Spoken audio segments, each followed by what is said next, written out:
gloomy skies, no peaks of sunshine, and maybe even seeing some areas where the sky cams are shaking a little bit in light of some of the breezy conditions that have continued to settle in.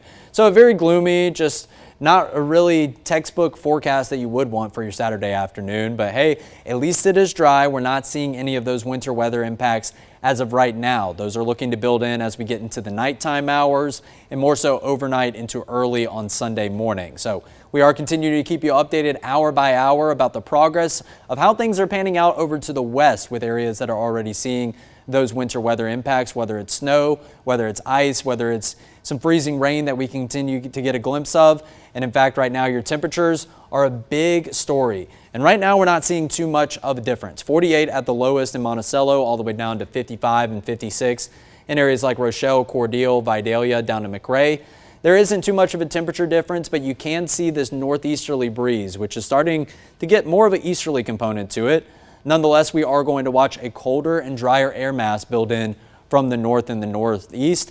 And if you have been watching a lot of our forecasts throughout the last couple of days, you will know that is what we're referring to as the wedge setup. So that's when that cold air starts to push down, courtesy of the Appalachian Mountains acting as kind of a bit of a dam. So that cold air continues to push against the mountains, and the mountains guide it all the way down here into northeast Georgia. But still not very profound as of yet. It is a half and half story. Northernmost Georgia is holding on to some temperatures in the 30s. And then if you go down to areas like Valdosta, maybe getting close to Jacksonville in the southeast corner of the state, northeastern Florida, you're very well having some mid to some upper 60s in the forecast. So it's very warm and very humid down here in the southeast corner of the United States. But take a look at the rest of the country. Widespread numbers that in the afternoon right now are in the single digits. 2 degrees in Kansas City, 4 in Wichita, 5 in St. Louis, 9 in Oklahoma City, even Dallas sitting at 20 degrees right now. So we are seeing areas in Texas, Arkansas, Oklahoma, even back up into northern Mississippi, northern Alabama, and much of Kentucky and Tennessee. They are already being impacted by this winter weather, and by how much they're below freezing temperature, they are seeing consistent snow showers, not even anything of that wintry mix, but that's what's looking to be the concern for us. Once again, this is not going to be a snow event. This is looking to be an ice event, and it's only for a select few areas in central Georgia, which we'll break down in just a second. Winds and wind gusts, quite gusty, gusts up to 18 miles per hour down in Vidalia. They will continue to be gusty all throughout this afternoon. We might see a light shower or two, and this is going to be of the liquid form of precipitation, not in the form of wintry weather. That builds into your forecast as we go later on into the nighttime hours. Satellite and radar doesn't pick apart any rain that is so far across central Georgia. We might have spotted a stray sprinkler or two on occasion, but the rain is still found in the northern portion of the state of Georgia, where in fact we see this pink color having some splotchy areas of some green in it from Dahlonega all the way up to Clayton, Georgia, in that northeastern corner in Rabun County. And then you get up across the state line into western North Carolina, where the Appalachian Mountains start to get a bit steeper, and that's where we're starting to see maybe even a transition into some snow showers. But this is the only thing that's been found all throughout the morning and into the afternoon now in the form of wintry precipitation in the state of Georgia. It has just been these northernmost maybe row or two of counties around Dalton, up into Blue Ridge, Ellijay, Dahlonega, and now up into Clayton. We did see a couple of snow showers and some wintry mix showers around Toccoa as of a couple hours ago as well. So big picture view for the state of Georgia. Like I mentioned, this is the only area that we're finding any wintry weather as of right now, but there is plenty more pink back over to the west. And in fact, let's just take it all the way over to the west, where you see widespread white, maybe some gray shades transitioning into that widespread pink color that is across the three corners of Arkansas, Louisiana, Mississippi, stretching up into Memphis, across southern Tennessee. But when we take away the clouds, you can get a better picture view of this. And I did do this as of the last hour. I wanted to show you how widespread the impacts were from south to north in terms of how widespread that wintry precipitation is. That freezing rain, those sleet showers in central Louisiana go all the way up into steady snow showers that are now over in eastern Iowa, north central Illinois, just over 600 miles from south to north. And west to east, it's even more of a drastic difference. This isn't exactly correct, but we can actually see that snow showers are spanning as far out as the Atlantic Ocean, right off the coast of Virginia, Maryland, getting over close to Washington, D.C. It is roughly a 1,600-mile stretch of where snow showers are stretching from as far west as areas of New Mexico, all the way through Texas, Oklahoma, Arkansas, Missouri, Illinois, Indiana, Kentucky, Tennessee, and now eventually making its presence known in Virginia, West Virginia, and the Chesapeake Bay area. So our winter weather alerts have remained the same. The only thing we saw changed was the winter weather watch got upgraded to an advisory because the onset of impacts is going to be a little bit sooner now here in central Georgia. The watch is issued initially, and then we see that watch upgraded into an advisory. So our northernmost counties enveloped within this. That goes for Washington, Hancock, Baldwin, Putnam, Jasper, Jones, Monroe, Lamar, Pike, Spalding, and Butts counties. But just to the north of us along the I-20 corridor, that's where you're going to find this ice storm warning, and the impacts are forecasted to be far more worse if you are under an ice storm warning and maybe tuning into our coverage. That's where the ice accumulation at the minimum is looking to be around 1/4 of an inch, and at the most we could see some isolated patches where we have about an inch of ice accumulation. And it only takes about maybe 1/4 of an inch of ice to start to begin to be problematic, but we do have the potential for that in our northernmost counties outlined in that winter weather advisory. However, what I did say earlier, and I want to continue to reiterate, weather does not obey these boundaries, county by county warnings that we do give them. So if you're a little bit south of this winter weather advisory, I'm looking at Irwinton, especially Macon, the North Macon area, where we were right on the cusp of Jones County and Monroe County in this winter weather advisory, maybe even as far down south as Warner Robins. So I would draw a line from really Warner Robins kind of straight through half of central Georgia, and areas to the north of it, you have the potential to see something in the way of wintry weather. But if you are not in the winter weather advisory, you're not looking at the implications of ice to possibly be really problematic. That's going to be areas north of Macon for the most part, especially our northernmost counties, Jasper, Putnam, and Hancock counties. They have the highest risk since they are closest to the I-20 corridor, which is kind of the cutoff line, the unofficial cutoff line, if you will. So we'll zoom back out and show the northern half of the state. And not only north and northeast Georgia are within this ice storm warning, upstate South Carolina. In fact, this spans all the way back over to Columbia, up to Charlotte, the western North Carolina mountains, portions of east central Tennessee, and areas back into Mississippi, Alabama, and southwest Tennessee. But not just those areas. Take a look at how widespread your winter weather alerts are over the course of the next couple of days. As far west as some snow showers over in the Denver area, the Rocky Mountains, down through most of New Mexico, and it spans all the way up into the mid-Atlantic and the New England portions of the country. Even the very tip top of Maine, right on the Canadian border, is in some form of a winter weather alert. So this is going to be maybe about a 2,000-mile stretch roughly of seeing these winter weather alerts across the country. Not only are we going to be impacted in central Georgia, not only are we going to be impacted in the state of Georgia, but millions others are being impacted by this large winter storm system. But then we go into tomorrow afternoon, and this is a more recent development that we started to see as of late Thursday night, but we have had a low-end level 1 out of 5 risk for maybe some potentially strong to severe weather, as we will see a warmer air mass surging up from the south and the southwest throughout Sunday afternoon.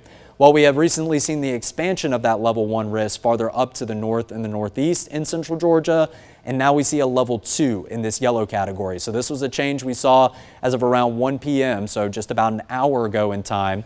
We are highlighting the potential for a strong storm or two, but we do have the risk of a brief spin-up tornado, which we have with every level 1 risk, so I've been mentioning it.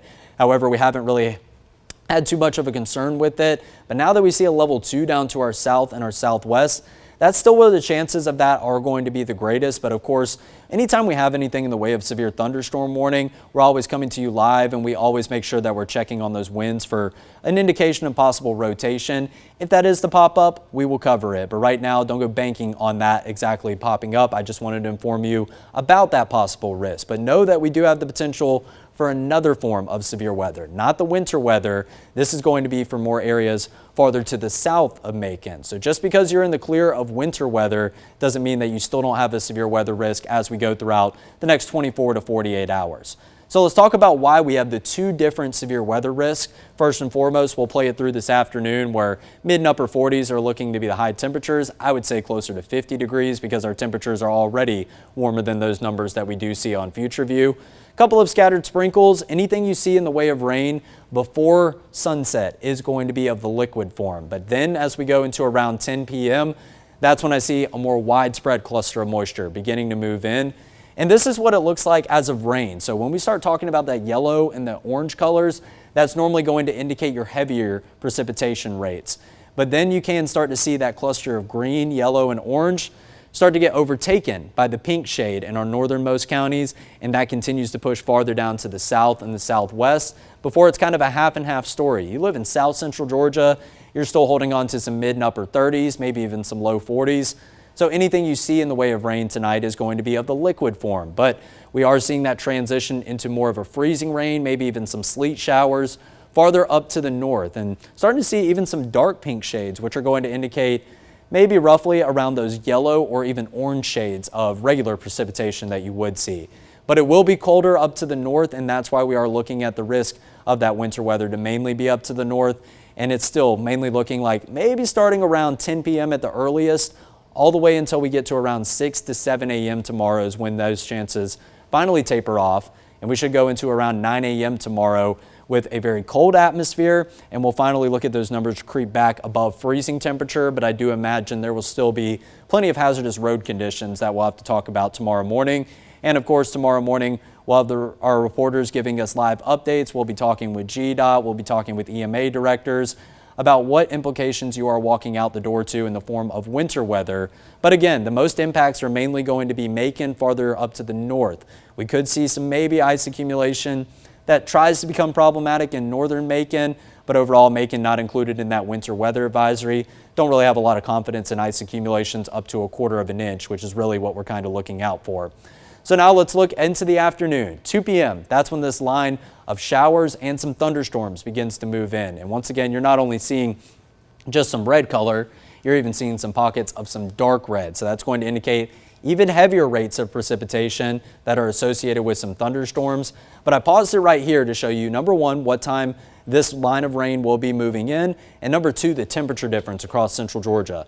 36 in Eatonton, 66 all the way down in Cordele. That is a 30-degree temperature gradient. So areas to the north and the northeast, they are going to hold on to that wedge setup, but that warmer and more moist air mass is going to surge up from the south and the southwest. So that's what areas are going to have warmer, more humid air. Those are going to be more suitable ingredients for a severe weather system in the form of thunderstorms to work its way through and hold together, because we always talk about it with these weather systems. Whenever it rolls in around 2, 3, 4, maybe 5 o'clock at the latest, that's when your temperatures are warmest in the afternoon. Even despite the cloudy skies, this is still looking like the prime window of when we are going to see the warmest temperatures throughout Sunday afternoon, maybe even around 70 degrees before the line pushes in areas like Cordele closer to 4 p.m. So I would say around 2 p.m. all the way until we get to maybe around 6 to 7 p.m. So let's call it 7 p.m. to be safe. So that's about a 5-hour window in the afternoon that leading band of heaviest rain is going to move through. And then after that, the sun's going to begin to set. It's going to break apart because the temperatures are beginning to cool down. It's not going to have as much to work with, but there will still be some backside rain that is going to linger in the forecast, especially farther to the south and southeast along the I-16 East corridor as you go into around 7 to maybe 8, 9. We'll call it 10 to 11 p.m. to be safe in terms of the rain finally moving out of the picture, but it will clear out farther up to the west and the northwest a little bit earlier. And then after that, we hold on to the cloud cover for a couple hours into the night, and then overnight into early Monday morning. That cloud cover begins to clear and the numbers drop below freezing. Now that is going to be important also because these are heavy rainfall rates associated with your thunderstorms, so that's going to lead to the puddling and ponding of water at the surface. No peaks of sunshine to lead to evaporation throughout Sunday afternoon. So very likely we are looking at some standing bodies of water that are going to refreeze over during a brief window of about 5 to 6 hours on Monday morning that we will dip below 32 degrees. It's not going to be a long sustained period below freezing, and as we go into the afternoon, these numbers aren't going to be warm by any means. These are well below average for high temperatures, but it will be enough above freezing temperature paired up with plenty of sunshine that will allow for the melting of anything that does want to try to refreeze into the morning hours on Monday. And if you keep the standing bodies of water into Tuesday morning, there's going to be a long period, Monday night into early Tuesday morning, where we are below freezing temperature. Now seeing our first teens pop up on the future view graphic in Thomaston and in Eatonton. So in terms of the severity of impacts, we'll talk about your winter weather first. That's still northeast Georgia. That's areas like Gainesville, Canton, Clayton, up just to the north of Athens. And the red shade is going to indicate your high impacts. So northern Georgia is really going to deal with quite a mess in terms of these winter weather impacts. What we're really looking at here in northern central Georgia are the low and moderate categories. So the farther south that you go, really just looking at some very minor ice accumulation. The moderate category gets up to about 1/4 of an inch of ice, which, like I said, that's about as much as it takes in order to become problematic. And you're going to pair that up with some gusty winds, 20 to 30 miles per hour on occasion going to be possible. And our northernmost edges of our northernmost counties, that red shade clipping Jasper, Putnam, and Hancock counties, that's closer to that I-20 corridor, that kind of cutoff line, that virtual cutoff line we were talking about where the severe impacts of the ice are going to be. That could clip into the northernmost edge of our northernmost counties. I think the main area that might be of concern in terms of that would kind of be around the Lake Oconee area for the high risk, maybe some totals that are going to be closer to the half-inch mark as opposed to 1/4 of an inch. But very thankfully, we're not talking about this purple category up here to the north and the northeast. So like I mentioned, only about 1/4 of an inch in terms of ice being very problematic. If you have less than that, it's more of a light glaze, which is something that you can still continue about your daily routine, but there will be some slick spots on the sidewalks and the roads. So of course, drive with caution, even in those areas that are not included in the winter weather advisory, like Bibb County and maybe even down into Houston County. If you have about 1/4 of an inch of ice, that's where it becomes problematic, in the fact that trees and power lines will begin to start to fail. But it's not as bad as areas to the north of us, which are forecasted to get maybe a half-inch of ice or maybe even close to an inch of ice, double this amount, which is already crippling. So that's why the language is a lot heavier for areas up in North Georgia, the Atlanta viewing area, because those power outages have the potential to last for days, because it is going to take quite a while for that ice to melt in light of how cold we're going to get at the beginning of next week. And of course, the longer the ice stays, the longer that people can't get out on the roads, and the longer those utility vehicles cannot get out on the roads to fix some of the fallen trees and some of the power line damage. So that's why the language has been a lot heavier in those areas. But something that we're dealing with that the Atlanta area is not is this day 2 storm outlook, where we do have the level 1 and the level 2 risk for some potentially strong to severe weather. Here's a look at the tornado potential graphic, which shows we have some tornado potential, but it's still going to be down to the south and the southwest. I would say this isn't really too much that's different than a typical level 1 risk that we normally do see.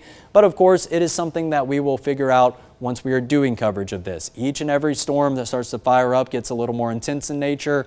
We're always looking at all those parameters. So if there is anything to pop up in the way of a tornado warning or a severe thunderstorm warning, we will be keeping you updated. In fact, we're going to be tracking this line regardless if anything severe does pop up as we go into tomorrow afternoon. Like I said, we are staffed working around the clock all weekend long until we get into the beginning of next week, and your weather impact alert can finally come to a conclusion. So it has gotten a few changes in the aspect that we now have these thunderstorms to deal with as we go into not Sunday, but I guess now we have transitioned on the graphic. So this, I need to shift the boxes back over.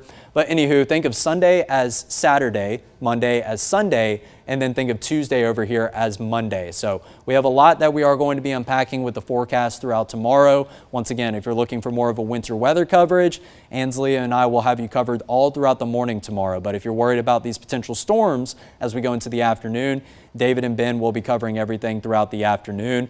And then we'll be back covering everything into Monday morning. Remember, not Tuesday morning. Tuesday morning is going to be mighty cold, but that's a story for once we actually get there. It is going to be blistering cold on Monday morning as well, especially those feels-like temperatures, which are forecasted to possibly get down into the teens, maybe even a couple areas where we see some single-digit wind chills. I'm not necessarily buying that too much, but we have the highlighted risk for feels-like numbers, maybe at the warmest in some areas in a cold weather advisory, which reminds me, I just actually skipped over that cold weather advisory, so I skipped over 2 graphics as a matter of fact. I'm trying to zoom through this one because I talked for quite a while in the 1 o'clock hour. But cold weather alerts, cold weather advisory for northwest central Georgia, 4 a.m. to 8 a.m. on Monday. It is a brief window. It's only a couple of hours, but wind chills from 0 to 15 degrees are forecasted in that. I think the risk is going to be far greater to the northwest of us up in northwestern Georgia. Now let's go into your main takeaways that I will give you, and then we'll talk a little bit about your 7-day forecast. But the main takeaways as of this afternoon, most of today continues to look good to go. So if you have any last minute preparation that you need to make, you need to go get some batteries, you need to go get a new charger, you need to go grab a few extra groceries, now is going to continue to be the time to do so. Throughout the rest of this afternoon, after sunset, I want all of you to stay inside. But if you live farther down to the south, once again, you're not looking at those winter weather impacts. The only thing you really need to focus on farther down to the south is tomorrow afternoon for the potential for some severe storms and maybe even a low-end tornado risk. So that's going to be the story farther down to the south. If you live in Dublin, if you live in Cochrane, if you live down in Pulaski County, Hawkinsville, areas like Dooley County, maybe even getting into Houston County, you might see a little bit of wintry weather. You might see a little bit of those mixed showers, but you're not looking at any impacts. And this, once again, is not going to be in the form of snow. Consider yourself very lucky that you're not dealing with any possible ice accumulation in those areas farther down to the south. So we have not been forecasting winter weather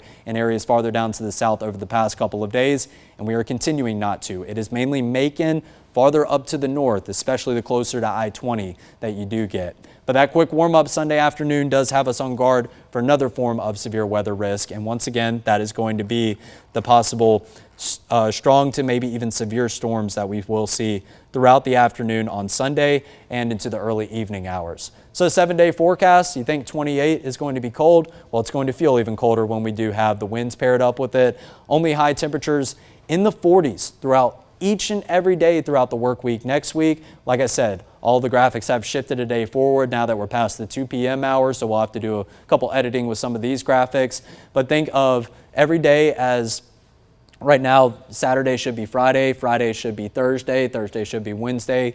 We are going to have highs in the 40s all throughout each day in the work week next week. And we're going to have some blistering cold morning lows, 17, 21, 23, then back down into the upper teens as we roll into Friday morning. Go ahead and prepare yourself. Keep the winter jacket handy. It's a very eventful forecast, especially over the next 24 hours. And like I said, we will have coverage all throughout the rest of this weekend, all throughout the rest of this afternoon, into the evening, even into the nighttime hours. And then dark and early tomorrow, we're going to start coverage right back up as we are really tracking that wintry weather that's moving in real time. We'll let you know what EMA directors are saying. We'll let you know of any traffic alerts, and we'll let you know of any reports, videos, and footage that we do see from the field. We have reporters scattered all across central Georgia, keeping you informed about what you need to know. So continue to stay up to date here on 13 WMAZ Plus and on air on 13 WMAZ. For now, I'll send it back to you, Carmen. Can speak for most folks here when I say that, the updates that you and Ansley brought this morning and, throughout the day were very, very, very helpful. Now, you can continue watching the radar 24/7 as winter weather moves into central Georgia. Just scan this QR code that you see on your screen here and stay up to the moment with current conditions as winter weather moves into our area. You can hang out with us on 13 WMAZ Plus all day today for continuous storm updates.